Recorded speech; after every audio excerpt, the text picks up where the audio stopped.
to Chronically Real and Clinically Relevant. It's Dr. Stacey Grader here. I'm with my co-host, Ali Garza, and I'm so excited to welcome one of my personal heroes and mentors, Dr. Joshua Fader, to the show. Please introduce yourself.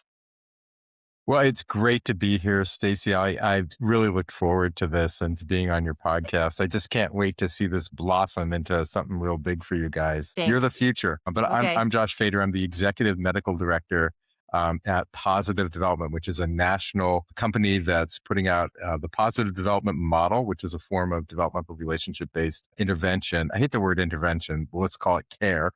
For autistic people and their families. And we're really excited, what we're doing. We feel like we've got, really great people, and we've got our own research that's shown that our work is effective. And we're just so happy to be able to work to bring DRBI type care to a broader population, because in the past, things like DIR floor time, stuff like that was often really only people who had the funds to cover, private services to do Yes. that. And then Play Project, which is amazing, is a more streamlined version by Rick Solomon that has hit some of the Medicaid population in Ohio and I think Michigan, some other places. But in terms of scaling to insurance, that's really what PD's mission is: insurance and Medicaid. So we're trying to do Yes, that it to is make this not more enough. robust version. Yeah. Yeah, it's not enough to create new options for people. We have to give them access to it.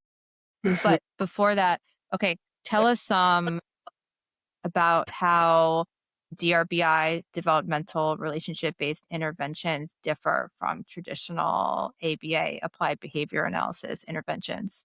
Sure. And in your show notes, I can give you a link to a really great article by Yes. Diane Cullinane that we published. I'm also the editor-in-chief of the Carlisle Child Psychiatry Report. And in 2021, she wrote a piece that compared DRBIs from traditional ABA and then that sort of blended version, the naturalistic developmental behavioral approaches. So it's got a great little chart there, kind of lays it out and has some of the different models in each of them. But to be really simple about it, DRBIs take the approach that the child needs to kind of lead the interaction, and that parent-mediated approaches or caregiver-mediated approaches are going to really help people to be regulated, connected to the people around them, and engaged in a meaningful flow of interaction that can be used for play and for learning and for communication. And so that's really what DRBIs are. We published really a landmark study, and we'll give you the link to that because that's another freebie. Diane was the lead author, and I was on it. Serena Wieder, if you know her from the floor time model, and Barry Prezant, who you are probably also familiar with. He's got that very popular Uniquely Human podcast, a great book, and Rick Solomon and a bunch of other people.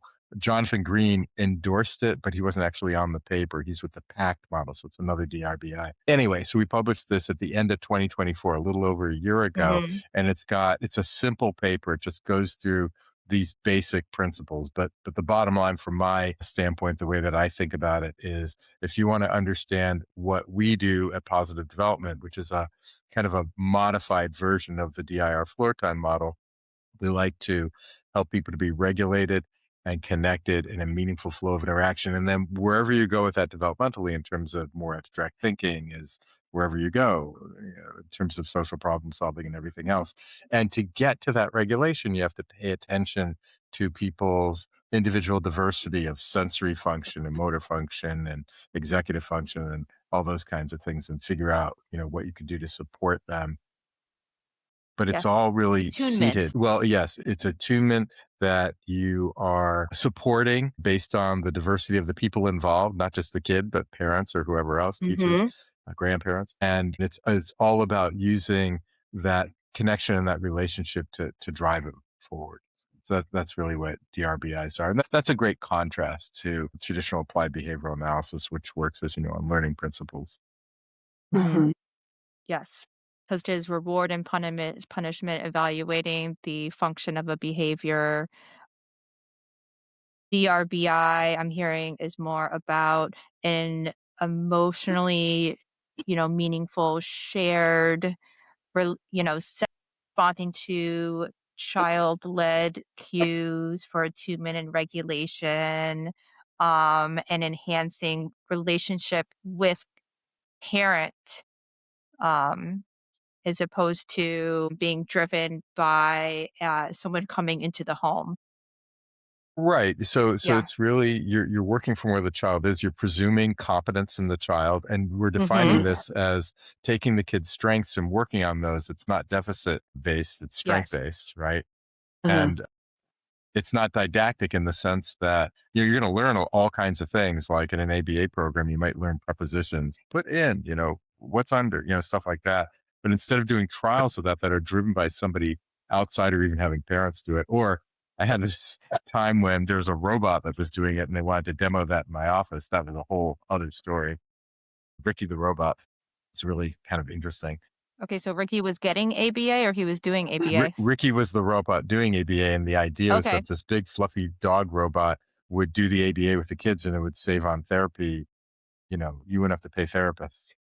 It was an That interesting idea. that kind of sums it up right there. Hmm.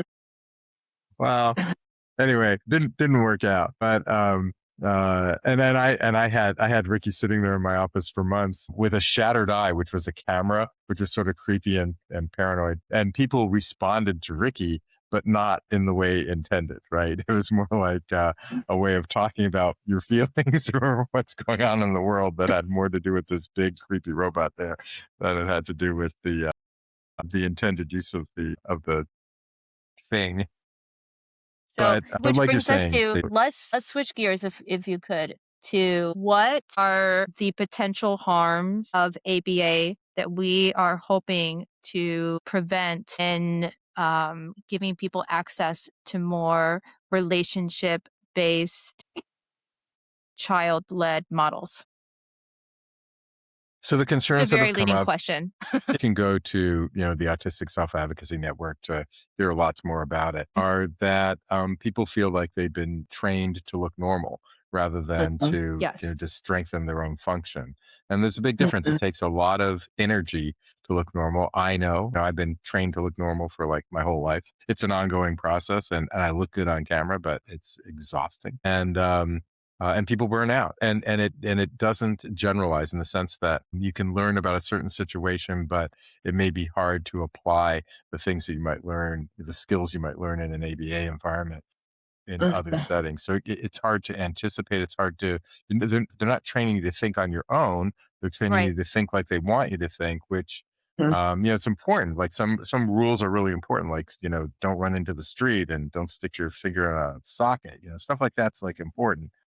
But we Mhm. can do that through a relationship based approach as well. And Mhm. we can help people. Our job is to help people think on their own and more flexibly. Like, I think Mhm. that when a kid is a little irritable and says no to me, that's an advantage because they've got agency, autonomy, and I can work with that to help them be more functional in that agency and autonomy, as opposed to compliance based work, which a lot of the ABA focus is on, where I worry about that setting people up to comply. And I see this because I do a lot of forensic psychiatry in Mhm. autism, where people have been told to do something because they've been trained to do it, and then they're either mistreated or they're Yes. used and More happen vulnerable to abuse, much more more vulnerable. vulnerable. So I think there are some problems there. That isn't to say that ABA is all bad, right? I Hmm. think the research is a lot less robust in its quality than quantity. There's so much ABA research, but as Sandbank Mhm. found in 2020, if you do a really competent meta-analysis,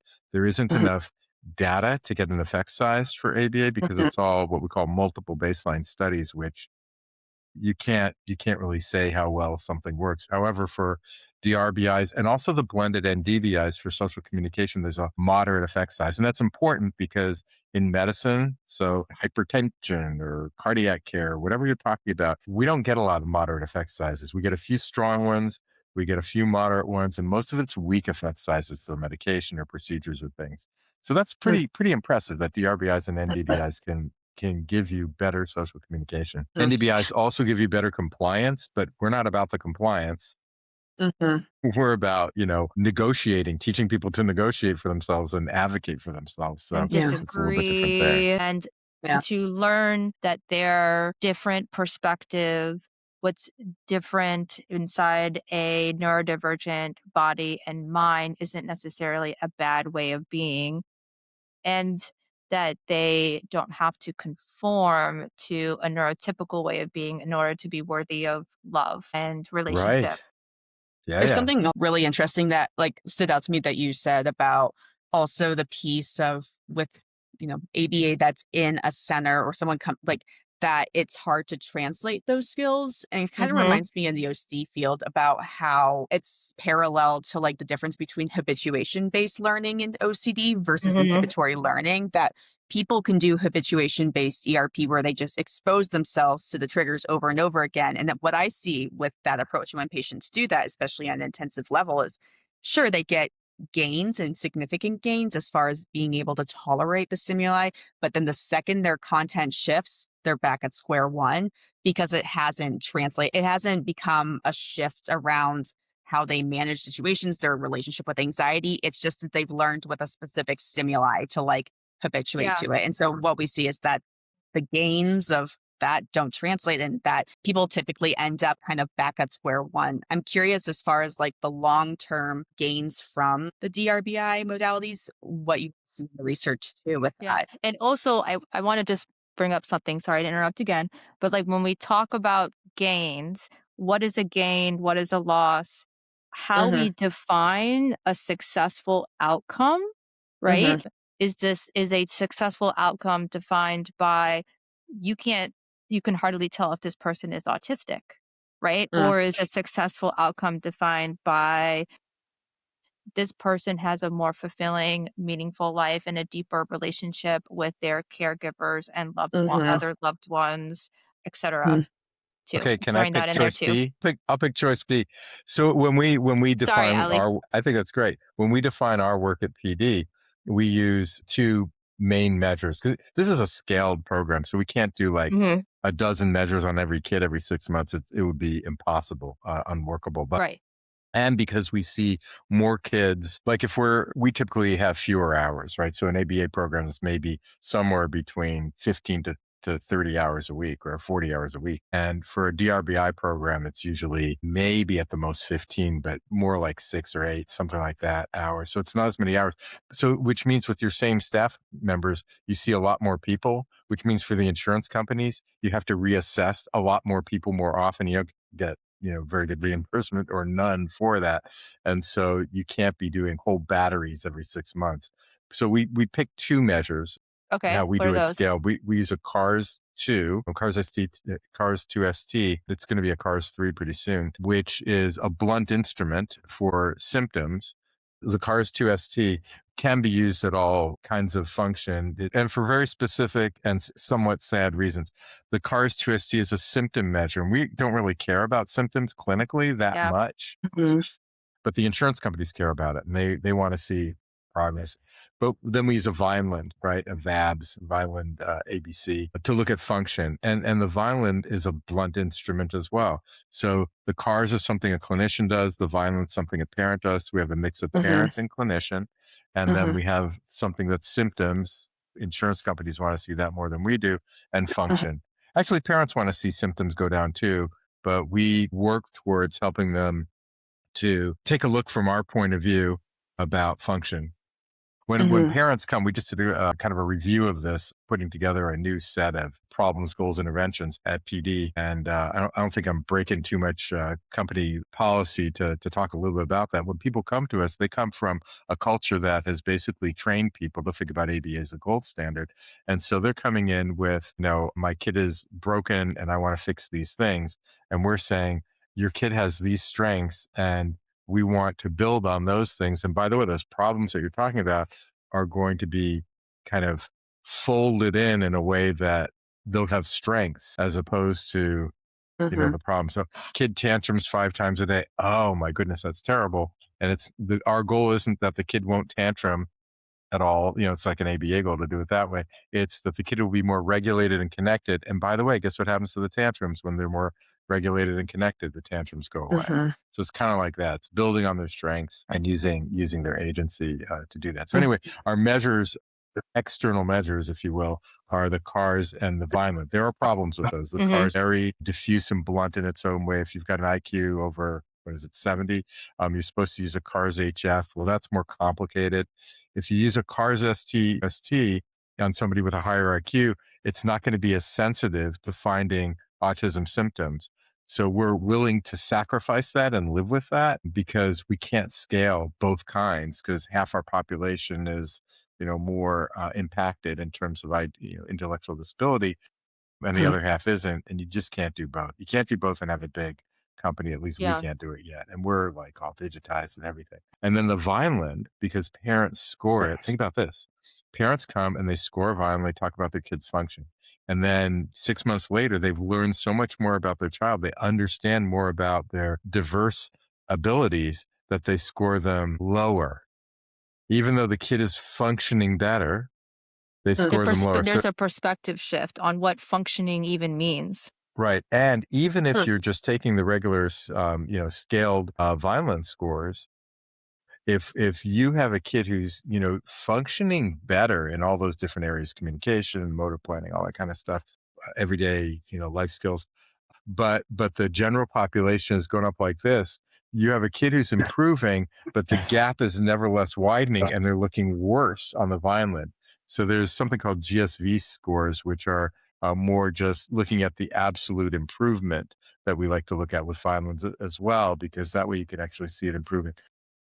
Underneath that, we have, as I said, a DIR, developmental individual differences relationship based kind of ethos to what we do in our positive development model. And so we're using the same functional, emotional, developmental capacities that Greenspan and Weider came up with and that most of the DIR programs use. Those aren't copyrighted levels. Those are things that just exist in nature. So we can use these functional, emotional, developmental capacities without a copyright violation. But we're tracking those. So what are those? They are the ability to regulate and attend and to connect to somebody and to have a meaningful interchange, a circle of interaction, which is a really interesting thing we could talk about if you want, and then a flow of that interaction. And then can you do it in a way that's also symbolic, truly symbolic, not just labeling things, but understanding that some things come in the future, some things happened in the past, and Hmm. the present moment is not the only thing you can think about for problem solving. And when you first get that capacity, it can be pretty magical. And later on, it can be more logical. And then moving on and on to more reflective type abilities. So there's 16 total levels. We usually just talk about the first 9 of them at PD. But when we're tracking that internal model, if you will, of functional, emotional, developmental capacities, sort of when those get better, the Vineland gets better, right? When those get better, the autistic symptoms may or may not get better. It kind of depends, but what we're going for is function. So when we see a Vineland going down, but we're often seeing the FEDCs improving and getting stronger, then we know that the kid is moving in the right direction. But our FEDCs recognized in the scientific community, excuse me, they're not really robustly recognized except in the DIR community. So we need to do more research. And so we're doing Yeah. more research. We're partnering with Stanford on a feasibility study. And in that study, we're going to do a whole bunch of different measures on our kids to sort of see if they're, doing better. I mean, we published twice on our own numbers for CARS and Vineland of populations of kids 0 to 18 doing better on Vineland and CARS at 6 months in a year. But that's the company doing it. So we'd rather have external validation. And by the way, Yeah. the ABA companies, they don't Yeah. they So don't I tend was to going to do ask, this. what do you feel like are the biggest flaws in the original ABA research? And then my other question, I heard you mention autonomy. So this is a choose your own question adventure, I guess. I'm wondering how you center autonomy in the ethos of the work too. Hmm. Well, so let's talk about the research. ABA has Okay. so many research studies, like thousands and thousands and thousands. You can just see them, and they all show kids get better. Well, the thing is that if you do a multiple baseline study, which is what essentially all these studies are, meaning you get a group of people, some of them start in care, and then the other ones start later. But you do measurements, both groups at the beginning and then later. You see that the group that's getting care does better, before this other group starts their care. And that's like, oh, well, it must mean that it works pretty well. But if you kind of understand that if you're looking for how much better it is, like if they did worse, it would not be good. And by the way, the biggest outcome study of ABA is a military study from 17,000 plus kids Wow. done in about 2017 over the course of a year, reported, I think, in 2019 or 2020, that showed that of all those 17,000 plus kids, 85% either didn't get better or got worse. 15% of that 85% got worse. So that's not a very good outcome, right? And that was they use an ABAS, I think, on that, something like that. Uh, and of course, the ABA community was in an uproar about it. They didn't do it right. The military did it wrong. But if that's your biggest outcome study, that's not very impressive. And yet all these other smaller studies, these multiple baseline studies, inflate effect sizes by doing this. So how do they inflate effect sizes? A couple ways. You use usually scales that people report on for these. And when you're in one of these studies and you get picked to go first, you have a lot of hope, right? And so you Mm-hmm. naturally discount a lot of the symptoms. And so people just tend to kind of bias that their problems are better. They're getting all this, whatever, this intensive program. And then the group that's left and waiting are still waiting and stewing. They tend to bias worse. So you're going to get a bigger gap partly because of that. But also the math doesn't really work. If you really want to know an effect size of something, you need, prospective placebo control, basically. So you need a placebo therapy to compare it with. Yeah. And do it that way, not a wait list. Or you could do a head-to-head study. Will ABA programs and developmental programs do head-to-head studies? We would love to do that. We would welcome it, but we're not seeing any enthusiasm Right. on the ABA side to do that with us. The insurers who are starting to insure Shocking. us could insist on that, right? They could say, Yeah. we're funding both. We want to do a study. But even that would be flawed in a couple different ways. One is that it's never a blinded study because families know what they're getting. And then there's the selection bias, right? Different people, and this is an important point, developmental approaches really aren't for everybody, just like ABA approaches might not be good for everybody. Like if you have a family that is very free-flowing and play-based family, and you're asking them to learn kind of the stricter ABA rules about how you're supposed to interact with kids, like extinction, things like that, which we could go into extinction. I'm not a fan of it because I Mm-hmm. think it's actually potentially harmful, not trauma informed, I'll tell you that. Anyway, but if you're trying to train families that are more free flowing to do something very rigid, it doesn't work. You're kind of always wrong as a family, right? On the other hand, if you're using an interactive play based approach, but you as a parent are very much tied to doing things, I want my child to learn their letters. I want them to learn their numbers. I want them to know these procedures. Then, Mm-hmm. and then you have people who are like, well, let's talk about, how we respond and how the interact. We're not going to know where the interaction is going to go. We just know that they're going to learn within the relationship. They're like, I don't resonate with that. Well, that's not going to work either. So the goal here is not to have, one versus the other win. The goal is to have choice for Yes. families so that you can get better matching. But that makes research a little bit harder too.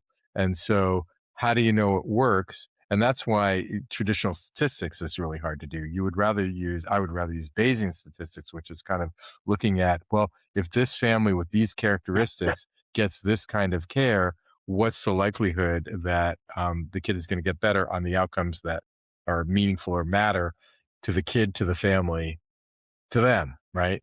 And so it's more individualized. So those are some of the problems with the ABA research. Now, again, I mentioned the sandbag study. Because of those multiple baseline studies, you can't get a legitimate effect size. You can, however, get it for the DRBIs and the NDBIs because they've done more legitimate kinds of research design to be able to get some of those numbers from traditional statistics, which again, they still aren't blinded studies. You can have blinded coders who they might see a video and they Yeah. don't know if the kids had the treatment, but there's still always going to be some flaws in this kind of research. Totally. So switching gears some, getting more personal, what would you say have been your biggest motivators for wanting to improve care for autistic people in your life It's a funny personally? thing. Well, I started out in biomedical engineering. There's a show called The $6 Million Man when I was a kid. It was about this guy and he was like a test pilot and he got all, bashed up and they made new parts for him. And I thought, I'm from a Does family sound that's kind nice. of engineering oriented. And I'd I like was some like, new well, that's really parts. cool. Yeah, but I thought, I go to Boston University and make new parts. I wanted to go to medical school, so I tried to get into medical school. They waitlisted me, whatever. But about a 6-year medical program. But anyway, I ended up getting into this 8-year medical program. So I knew I was in medical school by halfway through college. But by that time, I was already studying brain theory under this guy, Steve Grossberg, still alive in his late 80s, just wrote another really cool book. He is the What's his book called? father. I'll get you the title, Oh, but okay. he's actually, actually I have it. I have it here because I got the Kindle because the Steve hardcover isn't out Grossberg. yet, and I'm reading it, and it is Kindle. It's called, Googling him now. I want discovery. It's called Your Creative Brain and AI. Your Creative Brain. Interesting. Yeah, That it is looks interesting. Yeah. like, oops. All right. It didn't put the title away. Steve Okay. Grossberg from BU. Anyway, so this is a guy who essentially invented neural networks in the late 1950s based on his own experiences of art, music, things like that, wanting to understand them. Why does he love them so much? What is consciousness all about? His his creation of the mechanisms that are elegant and describe how brains think are essentially the guts of what is human intelligence and consciousness and AI. So the theory is called ART, adaptive resonance theory, and it just talks about the what it's really complicated, but it talks about the resonant kinds of functions in neurological systems and in the human brain that make it possible for us to have a brain that has a mind. Very cool. That's really different from LLM type AI. We call that AI, but it's really, it doesn't know what it's thinking. The stuff that Grossberg does knows what it's thinking. It has the capacity to be ethical. So very cool stuff. Okay. Really cool. So if you know who Ray Kurzweil is, who's Mm-mm. the guy who talks about the singularity and how people could eventually be inside machines and your consciousness could live forever in that kind of environment. The two of them live down the street from each other. They're not currently talking, but I do a lot of things in my life. And one of them is I have a position with a robotics company that's trying to do a generalized AI, which would think for itself, et cetera. So I got it. Kurzweil is, a key person in that company. I'm trying to get these two guys to talk. They're both in their late 80s. I want them to talk now. You know what I mean? Anyway, so I got into Okay, so brain you said theory you were in with med Grossberg. school. Okay. Yeah, I got into brain theory in undergrad with Grossberg. Started studying psychology, stuff like that. Had gotten the early acceptance to med school. Got into med school. I was on a Navy scholarship, and I thought, okay, well, in all my rotations, I love psychiatry. It was a lot less brutal than internal medicine, surgery. I'm left-handed, and I failed a surgery paper and killed any chance of ever being a surgeon. I did a graphic comic about this. That basically what I did is there's a kid who was a non-speaking developmentally disabled kid who's in the ER. He was having some problem, and I got the collateral information from the group home where he lived that he was trying to go to the bathroom and couldn't go to the bathroom. What does that possibly mean? Ding, ding, ding, ding, ding. Appendicitis. He had appendicitis, which is hard to diagnose in kids anyway. He's like a young adult or something, but you don't have as much fat, you don't have as much of an omentum, so it can be hard to diagnose. Anyway, I made the diagnosis. We did the Mm-hmm. surgery. I got to help on the surgery, saved the kid's life. I wrote my paper on it and failed the paper. Why? Mm-hmm. Because I didn't get a history from the patient. I got the history from elsewhere. So anyway, surgery was not going to be what I was going to do. That was decided for me, and I was left-handed, which was kind of a pain in the neck anyway. But psychiatry looked really fun, and I liked talking to people and whatever. And I was in the Navy, and I thought, well, if you're in the military, you don't want to be up in the front where there's like bullets and you're trying to. I'd watched a lot of MASH when I was a kid, but I didn't actually want to be in that situation. Well, it turns out that in the military, about half the casualties are psychiatric casualties. People who just freeze. Yeah. Like most of the people in a lot of conflicts never fire their weapons. They're just scared. And so we're psychiatrists. They're one environmental feature away from the fighting. That could be a rock. So it wasn't as protective as I thought it would be, but I actually got pretty lucky. I trained in psychiatry at the Naval Regional Medical Center in San Diego.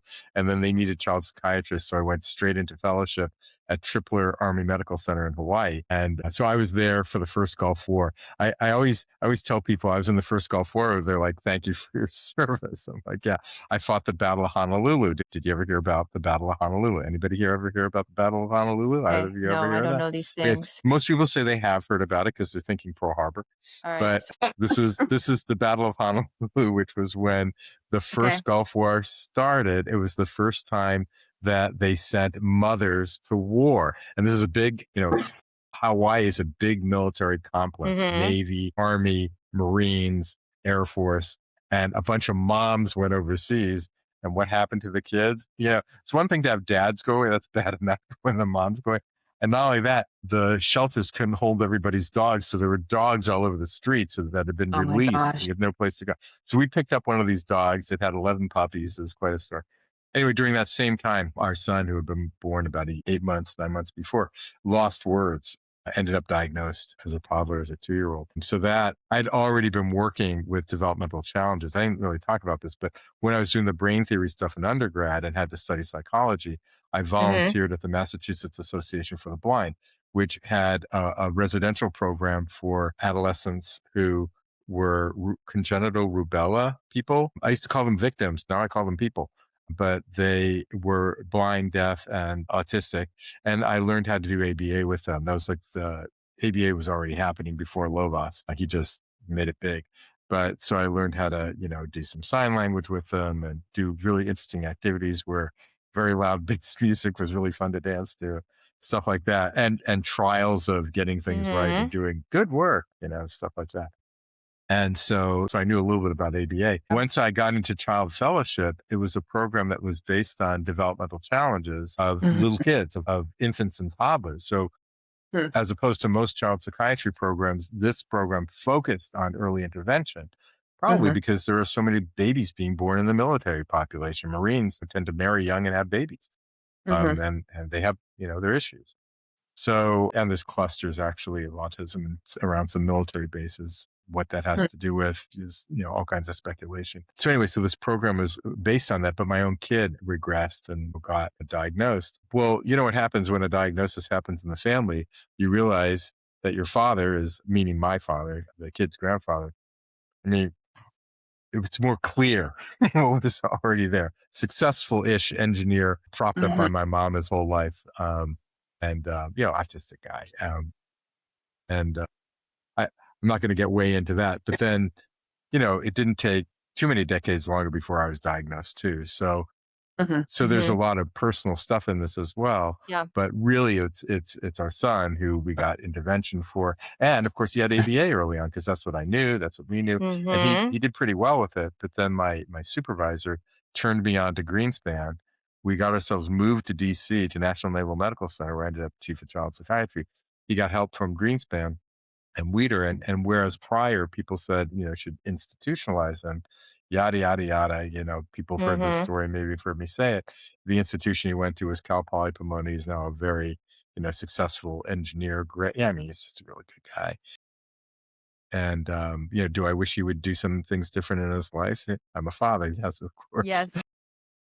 But, it's hard to argue with, a guy who's, just doing great at his job. And he doesn't want to lead. He doesn't want to be a manager.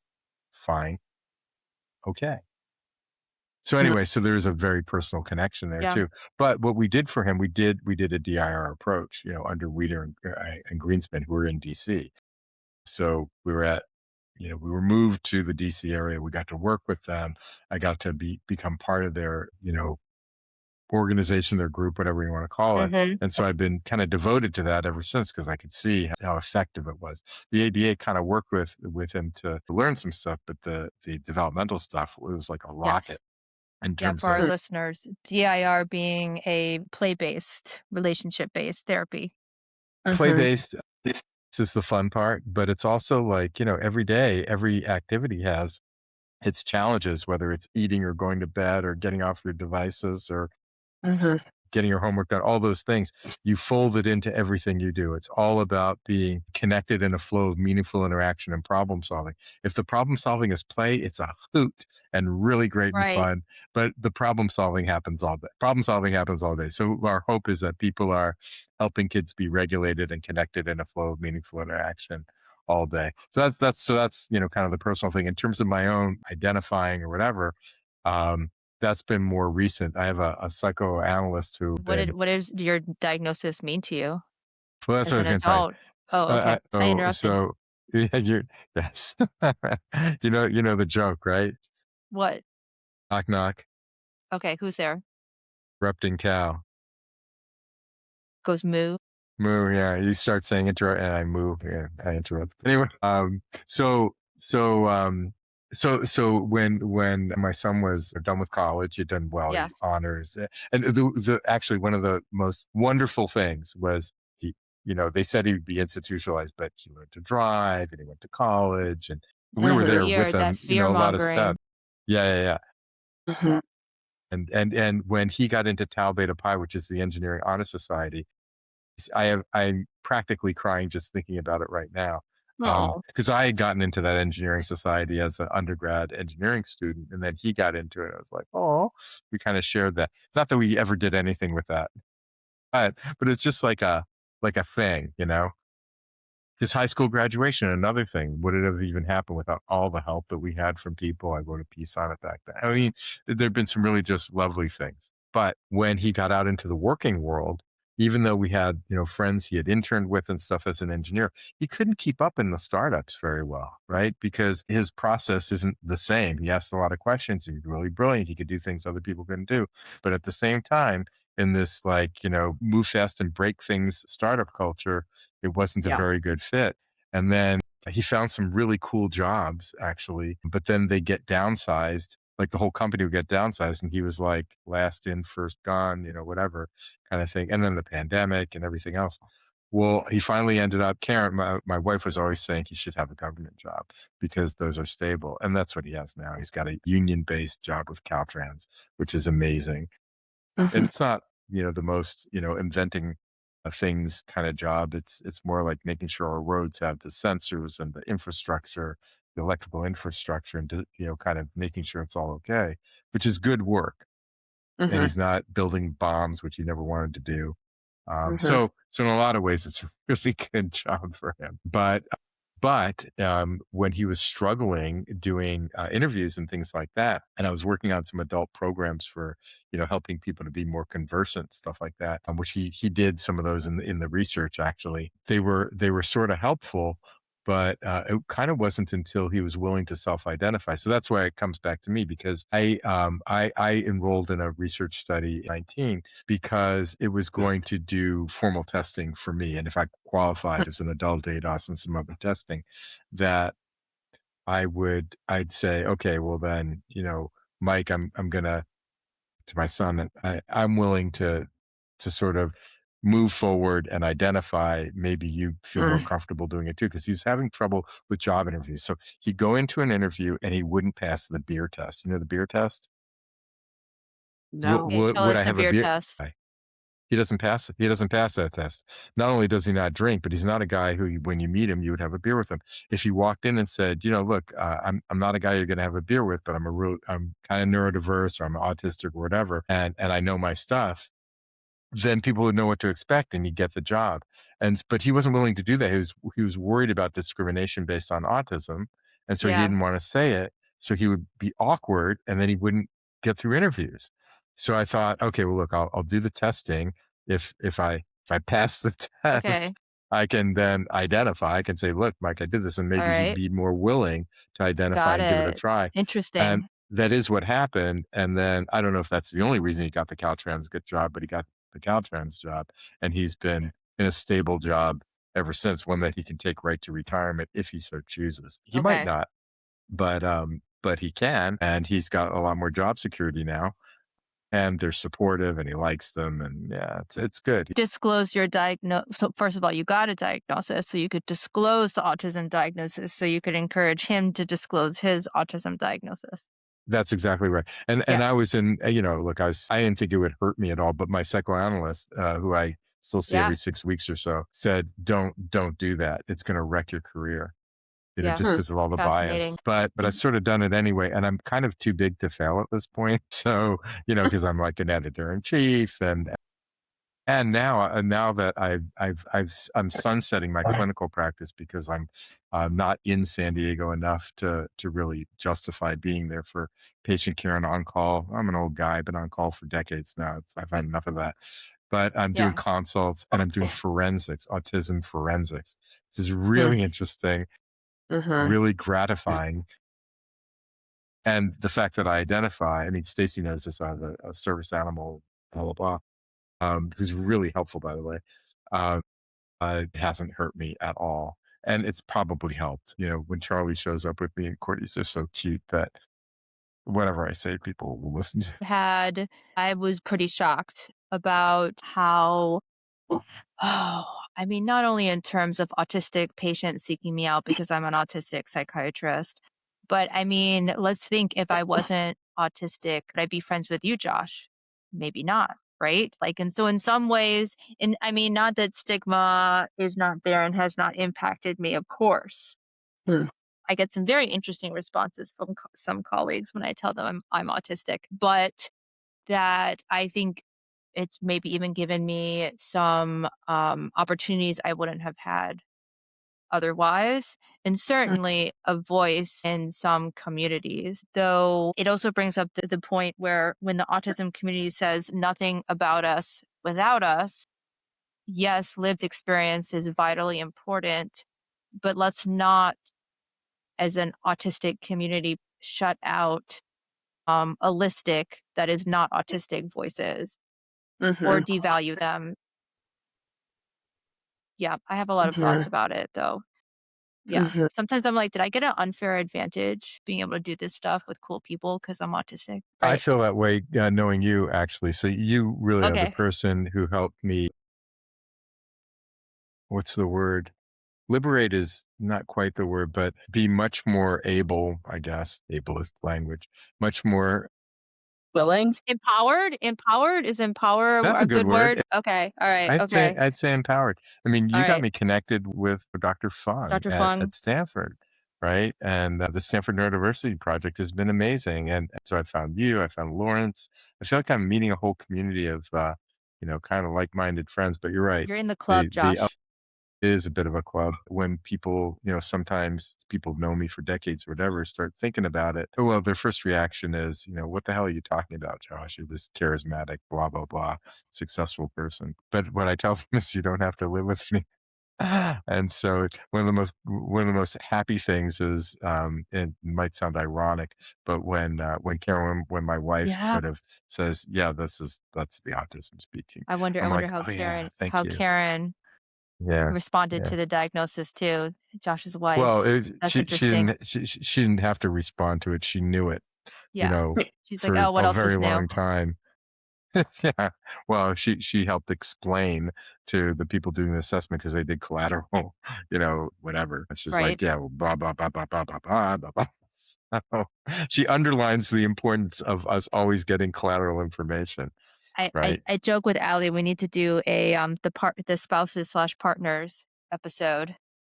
Yes. I think more like they need a support club or support group of some type. Right. But The like all the neurodivergent. things that my husband's been through with my OC and whatnot.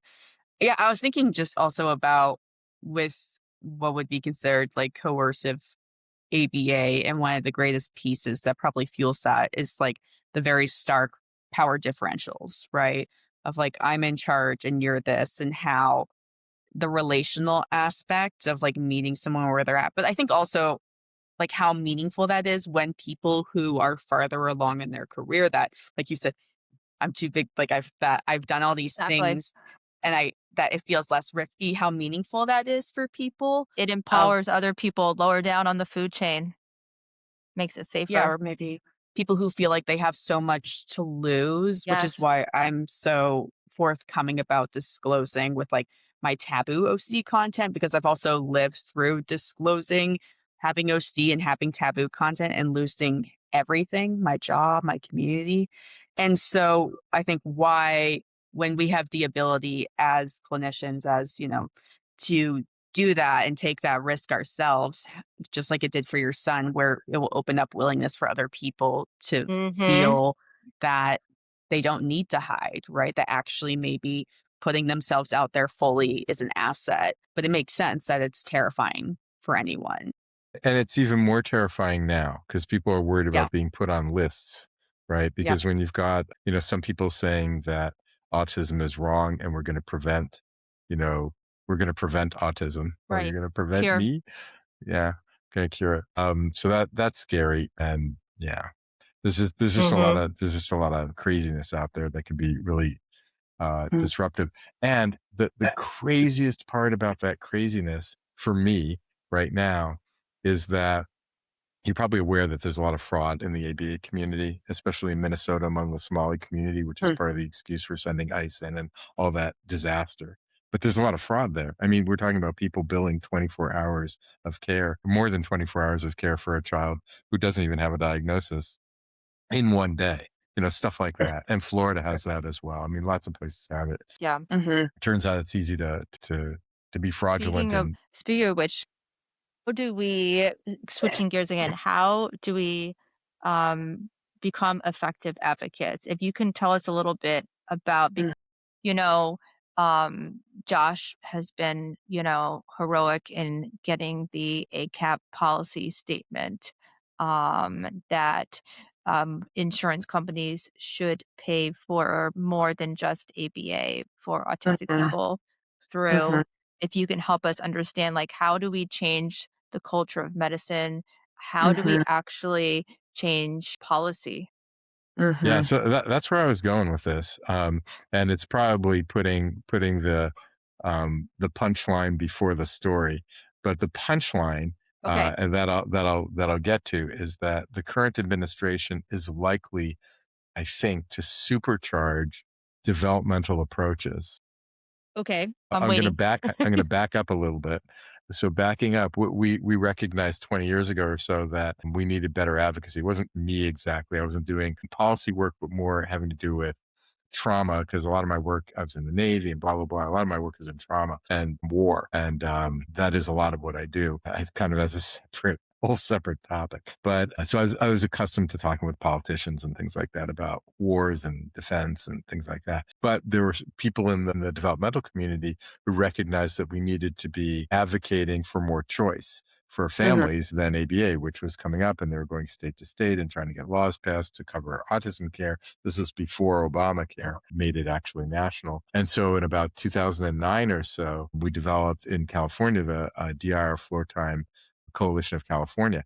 And through that, we got by 2002 law passed that should have made it possible for us to have choices. There were efforts in other states over the years as well. But even so, the ABA community mostly tried to fight that and mostly tried to have hegemony by making laws that only covered ABA.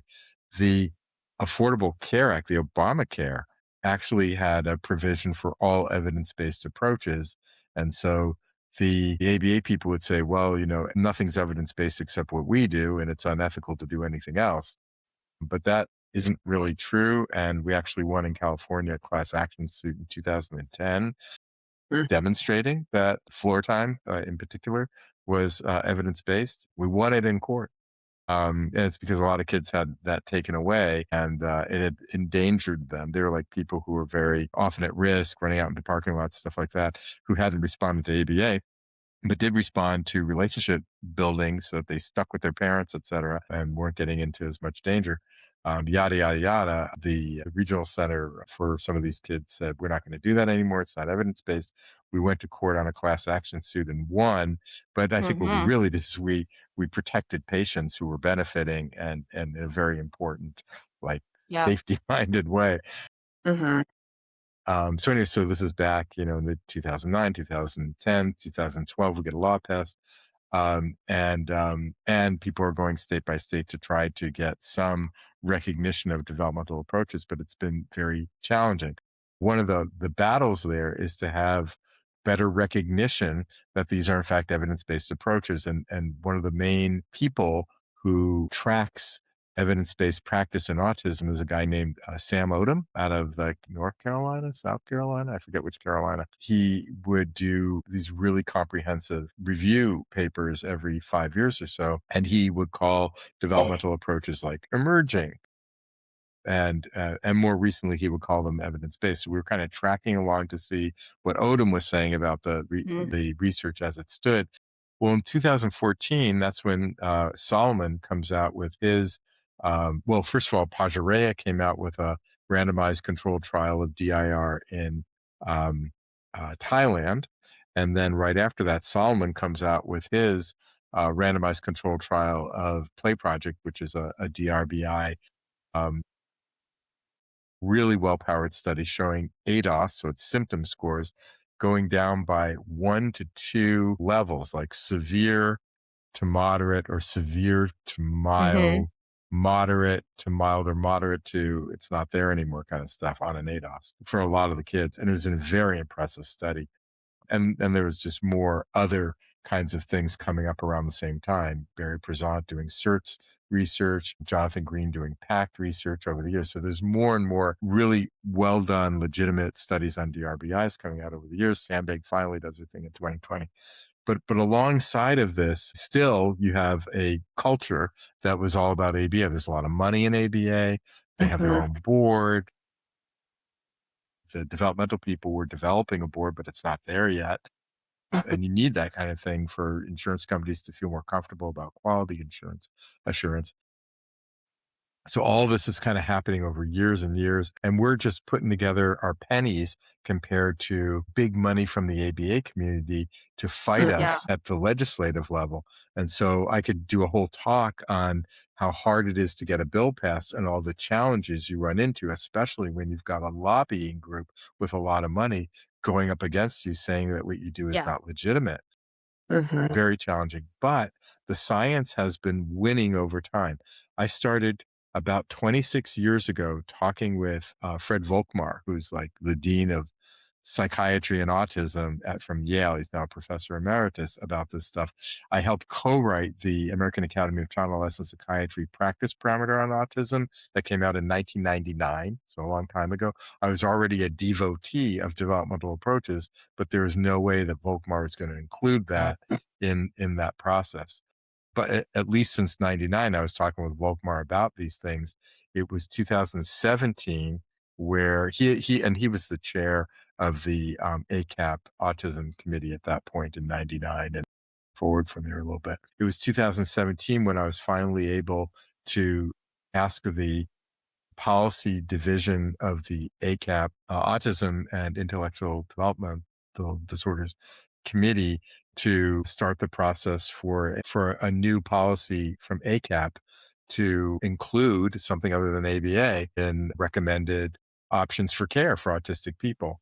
Well, so I started working on that. It got delayed and pushed aside, and we had decent research by then. We had enough for insurance companies to be paying for it sometimes, right? But ACAP is, we'll call it careful and traditional. And also the people, the psychiatrists who are part of those committees are involved with ABA companies, politically right? correct. Trying to be politically correct. So they're not really familiar with this stuff. More and more people were becoming more familiar. So over a process of an additional 8 years in committee, we would be meeting. Well, the pandemic kind of screwed the whole thing up and derailed it for a couple of years, then got back onto it. And we were meeting. I was, part of the policy group and pushing along. And I did other policies with them as well about marijuana and stuff like that, helping out. But this was, everybody knew that I was very determined. Persistence. If there's one quality. Yes. Massive levels of persistence. Also Yeah. patience, I think, and equanimity despite it all. So monthly meetings of the committee and at least monthly meetings in between and rewrite after rewrite after rewrite after rewrite because everybody's got their 2 cents. It's years of this. And then 3 days after a chair who, a co-chair, because co-chairs last 8 years on these committees at ACAP. I'm a co-chair of disaster and trauma, so I know how that works.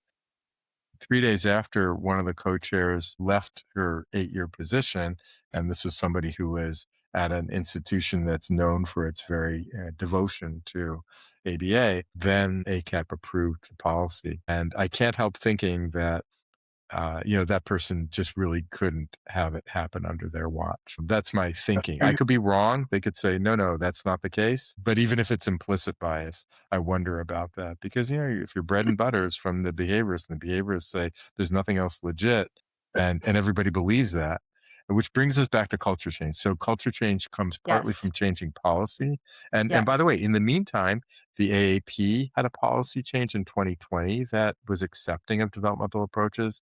The And they're American actually, Academy of Pediatrics. yeah, they're doing a rewrite now that should be even more closer to what ACAP came out with. The American Medical Association came out with one about 2 years ago that medical students just did kind of, they walked it right through without any resistance. So Yeah. AAP and AMA did it before us. The government of Australia included it a number of years ago too. So it had been growing, but that doesn't change the overall culture. Like when a kid is diagnosed, they go to a doctor. The doctors have only been trained in knowing ABA. The old saw is that it takes 17 years to change culture in medicine. So how do we make that happen I now? think there's a study that shows it takes 17 years for a new medical evidence to be actually applied to medical practice.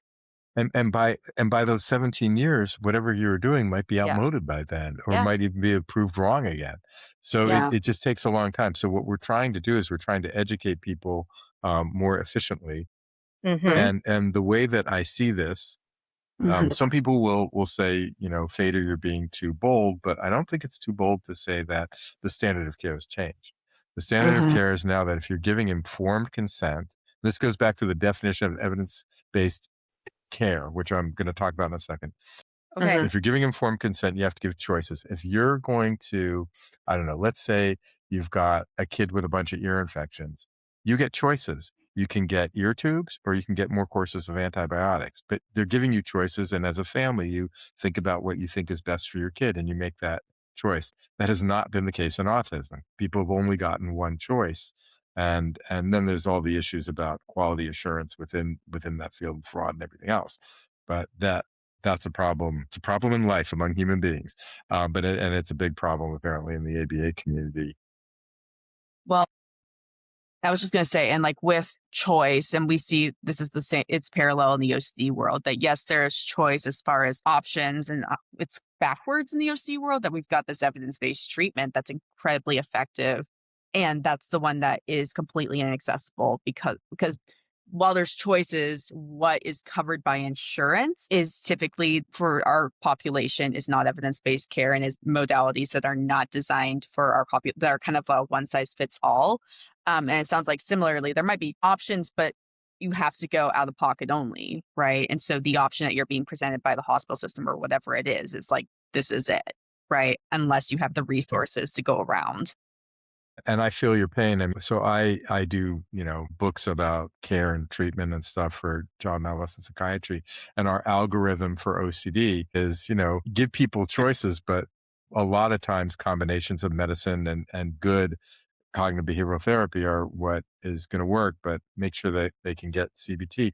Well, getting good, competent CBT is almost impossible. In Yeah. my town, I have a list of maybe 5 people, one of whom I think is really good, and other people who say they do it. Yeah. Just hard Yeah. to find people who are good at it and well trained, and so we have a real dearth of Right. good, competent practitioners in OCD care. And I'm still trying to wrap my head around CBTI, I guess, or Um, ICBT, which seems kind of a different, newer version. I don't know if you have an opinion about that. It's sort of derailed from our discussion, but I do, but I think the bigger picture challenge that I think is parallel to the autism world too, and the work that you're doing is that right now for these populations, there are no choices. It's backwards in the sense of like what is considered gold standard evidence-based care in OCD is the one that's extremely inaccessible, like quality ERP therapists. And all the quality ERP therapists almost entirely are out of pocket only, right? Because trying to get the information and it's to the insurance companies and for them to be able to negotiate, mediate, and that's what I've been dealing with Colorado Medicaid for Mm-hmm. months, but it's been a years long battle is that for whatever reason, despite presenting the data about this could actually save you a ton of money, I'll take that approach even as a social worker. happily, even though this is the data we're getting, this is the outcomes we're getting, that they're so stuck in their ways and that this is their rates and they're not going to budge, that basically they continue to only cover and fund subpar care and kids who are going in and out of treatment, in and out of programs. I was that kid myself that did several stints of inpatient PHP, IOP, wondering why I wasn't getting better. And I would imagine that there's a lot of parallels in the autism world too, of like the only options that they're covering are these ABA programs, and I'm doing them over and over again. And why isn't this working? And insurance companies don't seem to have any accountability about covering and ensuring that there are options for all these So different. let me pick up from there. And also, we probably only have a few more minutes Yeah. before my battery dies. So I Okay. want to get to some really, really, I think, relevant, important points that pick up on that. All Insurance right. companies are paying attention now. Why are they paying attention? Because ABA care is so expensive. And Yeah. there's the fraud issue, right? It turns out that what we're doing on a scale basis is Yeah. 2/3 or 1/3 of the cost. We're actually doing outcome studies. Insurers are listening to us and we're getting contracts, which is great, right? So we're there, we're building infrastructure, we're hoping to grow, and we're hoping that a rising tide lifts all boats, that we get other people, other DRBI practitioners able to get insurance contracts as well, because they see that it's effective and Yeah. has less care. So the insurers are actually listening at this point, which is amazing. And so now the other piece to that is Medicaid, which never reimburses enough to make it viable to Yeah. do ABA. It's a volume business, right? So you can get Yeah. away with a certain wage and get a lot of hours, and then you can kind of keep the lights on and the doors open. For a DRBI, it's more expensive because we have to Yeah. do more. We're seeing more kids per therapist. So we have to do more insurance reviews, which are really expensive and long, every 6 months or something per therapist. So there's a lot more overhead, and our level of training and education and our pay is a little bit higher because we can't just use the same level as the ABA people use for their paraprofessionals. So we have paraprofessionals as well in our business, but we're also using more master's level people more of the time. So it's more expensive per hour, but the Medicaid rates don't see that. So we're trying to get new codes written. So we're asking for support letters for HCPCS codes to maybe be, promulgated. So it's a kind of CPT-like thing that we could use, or maybe modifiers to existing ABA codes, but that allow for different rates. We're trying to work with Medicaid companies that can give you a better rate. Sometimes they Yeah. can, but it's really, it's hard to do. There's another piece to this because I wanted to kind of bring it back to the Okay. So you were administration. talking Oh yeah. about defining evidence-based care. And Yes. then I also want to make sure, because you mentioned how care changes, it takes 17 years to change culture. If you imagine psychiatry 17 years from now, what would you like to see in terms of neurodiversity affirming care for autistic people? Okay. So let's start with that. What I want to see is I want to Yes. see that we've got more well-developed, high quality, evidence-based approaches, DRBIs included, with good external vetting like Stanford's doing for positive development, Mm-hmm. so that we can adjust things and make them better as we go. And there may be other, care models that come up, and that'd be great. I'm actually not beholden just to DRBIs. If something else comes up that's going to be great, I want to see it. I want to see more choice. And that Yes. gets back to the definition of evidence-based care. So Yes. Sackett in 1996 put a letter in the British Medical Journal. Letters to the editor can go a long way. And I've had a few letters to the editor that have gone pretty far, but nothing's gone as far as Sackett. Sackett defined evidence-based medicine, and we Okay. expand that to evidence-based care, as putting together all current research, not just randomized controlled trials, because that's pretty narrow, getting back to the little Mm-hmm. Bayesian, whatever. You want to look at all relevant research, and then you want to use your clinical judgment and experience to give families choices of, the range of care You can give your thoughts about what you think might be better, but you want to give them the option of figuring out what's going to be best for them based on their culture and values. That's kind of what Sackett came up with medicine. It's been expanded. It was adopted in 2001, 2002 by the National Academy of Sciences Institute of Mm-hmm. Medicine for the US as policy, that should be the case. That means that you got to give people choices. And so in autism care, that means that when the American Academy of Pediatrics and then the AME and now ACAP, the American Academy of Child and Adolescent Psychiatry, the heart of where we think about autism, say Yeah. that this should be part of policy, this should be reimbursed. That's a change in the standard of care. So if we educate people as fast as we can, hopefully faster than 17 years, that this is the standard of care, and your failure to give people choices could come back at you. Our hope is that people will be talking about it, that it'll also drive the emergence of competent, high quality, legitimate people doing good DRBI. There is illegitimate DRBI out there, and that is a problem. People saying, "Oh, I took a floor time course, I can do floor time." Well, it's more than that. I mean, you really do need to have good mentoring, supervision, things like that to do it well. It shouldn't be impossible to do, but it shouldn't be just you hang out a shingle and say you do play, right? A lot of the ABA companies are saying we do developmental care. And so they're sort of Mm-hmm. confusing people with that. And of course, what they're doing, they use that word in their own way because kids are developing or whatever, or we have speech therapists, therefore we're doing developmental care. Not the same thing. So there are quality issues, but the idea here is we want to be educating people to bring, high quality evidence-based care to everybody. Yeah. High quality, evidence-based care that centers autonomy, the fulfillment, authenticity, and functioning of the autistic individual in relationship to their loved ones. Yeah, and I want to give you some sort of closing message. I'll just tell you where I'm at today, and that is I want to say that I'm a happy guy, but Okay. not satisfied because there's so Okay. much more to do. But what I'm really happy about is that I'm able to work with people like you, Stacy, who is a leader. You are the leader in ACAP at this point of this process, which is really important because Larry Don't give Fung me and I a are yeah. old men. We've got a Okay. few, we've got Okay, a if you few say tricks so. left up our sleeve, and we're going to do some more stuff. But I've won my biggest battle with that policy thing. Mhm. I'm, I'm a bit older, and I hope, another 20, 30 years ahead of me and more battles to win. But you are the rising leader among a few others, but you're the man. Thanks, Josh. And I'll do I my know I really see you as, and there are other people in the doesn't field give as me well. I think, imposter syndrome at all right now, right? well, you should have imposter syndrome. Imposter syndrome is healthy because it means that you're thinking, can I do this? So Yeah. I Yeah, embrace that, fair.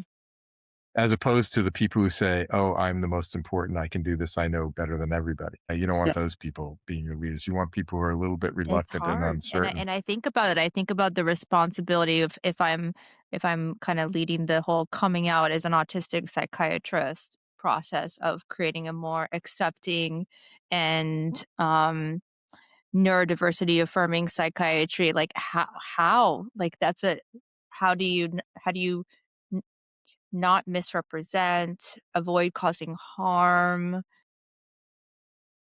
you know, lead in a way that brings people in, doesn't turn people off. I don't know. Anyways, I think, yeah. it's We a will lot. do our best. We will do our best, and we'll stumble at times. Right. Look, Yes. as a new mom, you're going to stumble Yes. more, partly because you're Yes. going to be sleep deprived. Yes. So, Yes. we'll stumble, but we'll stumble forward, and we'll do it together. So we'll do it that way. Okay. Yes. Let's stumble forward together. Let's stumble forward together. All right. We'll make that T-shirt. Thanks for listening to another episode of Chronically Real and Clinically Relevant. You can find us at stacygreetermd.com and OCDandanxietycolorado.com, and we encourage y'all to keep it real stay curious.